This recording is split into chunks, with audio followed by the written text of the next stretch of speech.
bag ended up on the street with me. How'd that happen? I was able to grab it with one of three things I grabbed when I had to flee the scene. It wasn't a chopper that day. I think it was an F-16. We'll talk about that another time.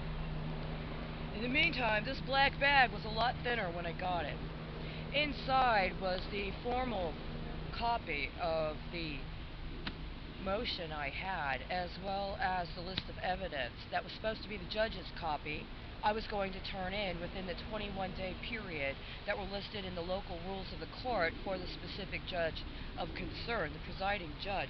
Unfortunately, and what still to this day has not been discussed or has been explained to me in any meaningful manner, the magistrate judge had interfered herself to attempt to try to dismiss the charges just at the time, by the way, they were actually engaging the eviction. It's got more documents in here. It's got the rest of the motions that I've printed out that I've submitted subsequently, as well as substantial evidence. Some of this evidence has been put into list of evidence that were included in the specific filing of concern. Some of it is evidence I've not yet entered. Why? Because it was apparent, given what was ongoing with the case, it was not safe to try to submit more evidence than had already been submitted. What had been submitted should have been substantial enough for them to understand that they had approached the case wrong. No, I think there's something that is trying to apprise me of an understanding that they haven't even read the actual charges of concern. And this is a big problem, because in a few hours it's going to be midnight on May 21st, 2022. That means it's going to be 4 years since May 21st of 2018, and 3 years since May 21st of 2019. I submitted reports to a number of agencies within 4 days of May 21st of 2018, including the Securities and Exchange Commission, the Municipal Securities Rulemaking Board, the State Auditor's Office of Texas, the Texas Attorney General, and the State Office of Risk Management. I actually got a response from the Texas Attorney General's office, but in the meantime, in connection with responses I also received from the MSRB and the SEC with open report numbers that to this time have not been closed, and I understand have not been issued reports. Tomorrow's the fourth year.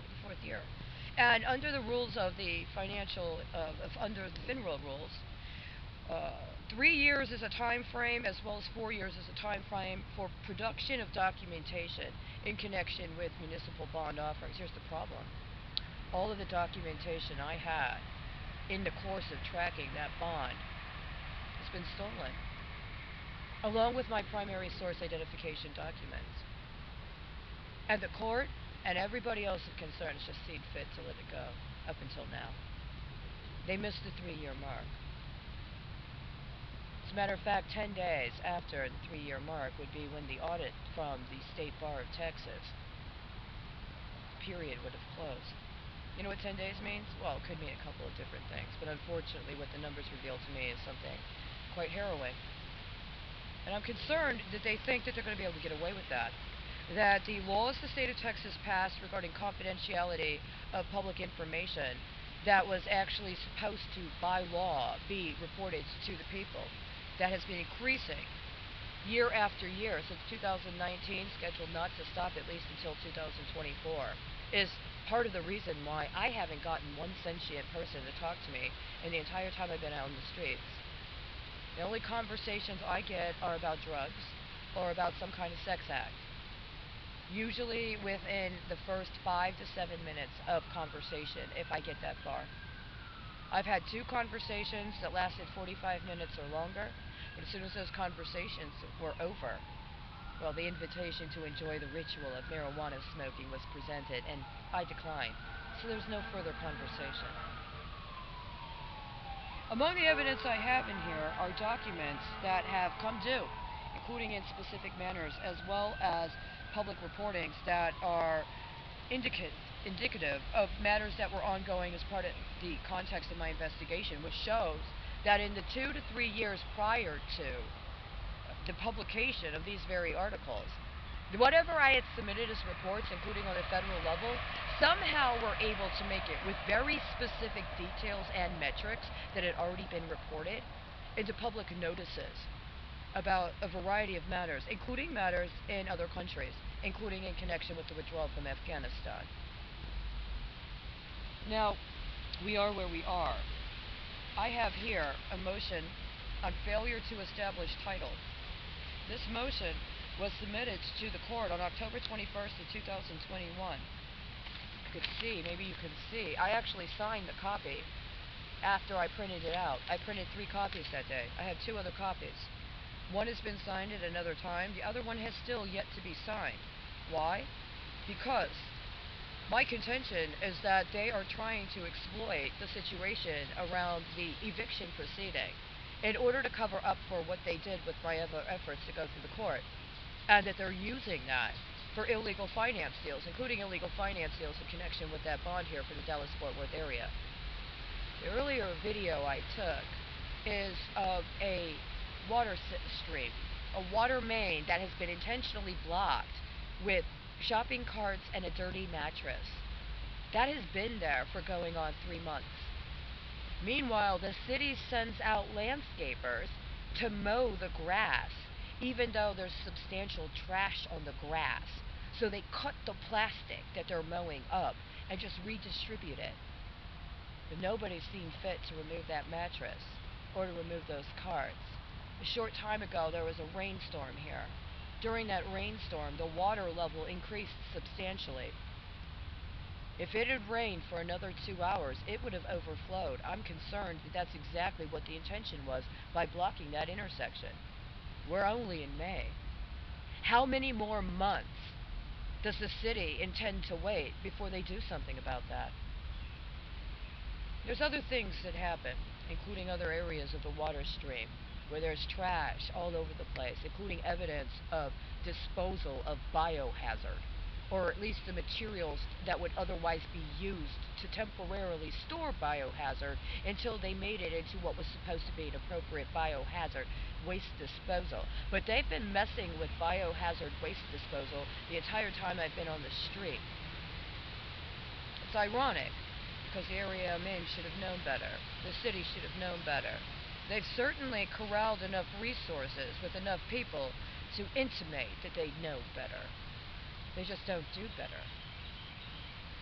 This is 1, 2, 3, 4, 5, 6-page motion. I cite it, Texas Rules of Civil Procedure, Rule 730, Failure to Establish Claim, which states, where any claimant has obtained possession of property and ultimately fails to establish his right thereto, judgment may be rendered against him and his sureties for the value of the property, with legal interest thereon from the date of such bond. Such judgment shall be rendered in favor of the plaintiff or defendant in the writ, or one of several plaintiffs or defendants, if more than one, and shall fix the amount of the claim of each. I asserted on September 3rd, when I went to the court, the alleged justice court proceeding, that the whole matter related to this unlawful proceeding was to compel an elicitation of a bond on my faith and credit. Who got that bond? You know, I haven't seen my face on camera until recently. I look like a 65-year-old man. I look like a senior citizen. And it's a matter of principle to have been put on the street because I refuse to engage in acts of prostitution, including with senior men. Well, what would I do if I was a 65-year-old man and an attractive and intelligent and otherwise completely capable woman of age, old enough to run for president, told me she was being trafficked as part of political reprisal, including in connection with investigations of public corruption? Would I evict her from my house? Would I steal her birth certificate, her driver's license? Would I steal her original petitions to the court, including 2 petitions to the Supreme Court of the United States? Would I steal everything else, including what she had been able to assemble either from income that had come to her or through her own efforts? Would I set up electronic accounts that I ran out of the address, including with an illegal mortgage in somebody else's name, just long enough to flip on her, dated, by the way, in connection with reports that she had already submitted? Would I abuse my access to the state to the local municipality or even to members of the federal government in order to get information about purports she had already submitted to the government that had open report numbers so that I could make private stock and then claim it was mine? Would you? If you're watching this right now, did you agree to stock? Did you agree to receive stock in connection with this process? It's a very important question. I contend I shouldn't be out here. And so far as I am out here, get this straight, you're not going to try to create some sort of ulterior scenario here. They engaged acts of war against their own people. I believe they thought they were justified because they were anticipating they could get away with framing people in other countries who are now at fucking war. Actually at war. Let me ask you, is there really a war in the Ukraine right now? Is what's being reported in the news really happening? Are people really dying of COVID-19? Is COVID-19 really happening? All of it could have been prevented. All of it was already forewarned against. All of it had already been predicted and planned for. Why did they allow for those plans to be implemented and promulgated instead of other plans that had been developed? Why did they take other plans that had already been established, that would have provided housing, that would have provided security, that would have provided a means by which people could obtain justice, including at the appropriate level it needed to be obtained? Why instead did they allow for people to steal that from other people? Try to entice or extort them into getting on drugs and then libeling them, including in and before the court, because they refused to support a marijuana economy in the stead of access to actual political or constitutional rights. This is the basic that I understand. In exchange for what I was doing inside, for the 2 years I had access to indoor accommodations, in a course of being practically homeless for more than 6, what have I been offered? I don't have conversations. The only thing the streets have offered me is drugs. The only thing the streets have offered me is acts of prostitution for a maybe partial, small amount of time of some conversation that isn't just about drugs. Literally, again, we're back at that situation. Where are those that say that they're interested in organizing the homeless? Where are those that actually say that they want social justice or even racial justice, including for people on the street? I've met at least 2 women on the street who have been on the street for more than 2 years, and I know they got their own Sam. Somebody pulled a Sam scam on them too. I see it. Things come up concurrent to what's going on in their lives. They should already have been paid off, but here's the trick. They usually try to say they paid you with marijuana. When you find free pot on the street, or when you get a little extra money to get that dime bag, that's their way of saying, well, I paid you. You don't need homes. You don't need permanency. You don't need your own job. You got your food stamp card. Every once in a while, when I need to, I give you a little marijuana. And when you're pleasant enough, and you put on enough makeup, and you get one of those nice, pretty outfits from those places that give you clothing, well, you might get a couple nights inside with some company. It's been going on for years. Who thought, under any circumstances, they were going to try to peg my life being subjected to that day after day after day after day to whatever other justification they had for saying they were or are anybody else? A lawyer? A certified nursing assistant? A caseworker? In ministry? Why can't you have a conversation? Why can't you talk?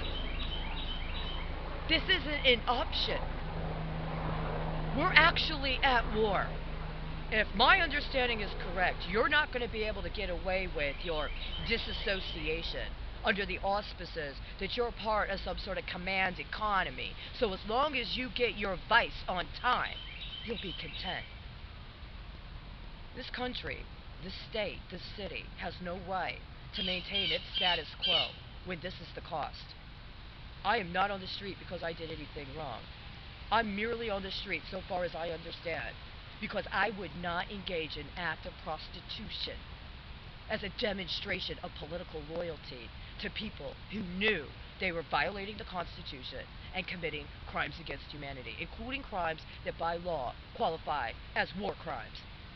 For the record, I just want to close this out by saying, I understand that what is happening is actually aimed at genocide, cultural genocide. But here's the problem with genocide: a history in the last 25 to 30 years of war crimes proceedings, including in connection with alleged appropriations by the federal government going back to the Clinton era, presumably about providing legal support in investigations and prosecution of war crimes, has shown that charges regarding war crimes are some of the highest risk and highest profit racket on the fucking planet.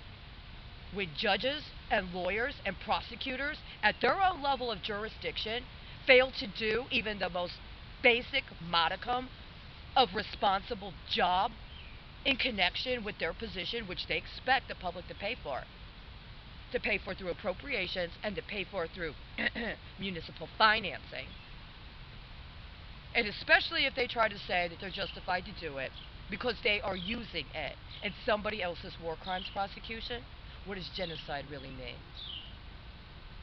What it means is you failed on every other level and you're bankrupt. So you need to assert the cultural bankruptcy of someone else so you can lean on them. It's not racial equity. It's not racial justice. It's genocide. But ultimately, it's securities fraud. You lied about who you are. You lied about what you're doing. You took other people's identity and tried to launder money through them. And then you gambled and lost. You shouldn't have been gambling.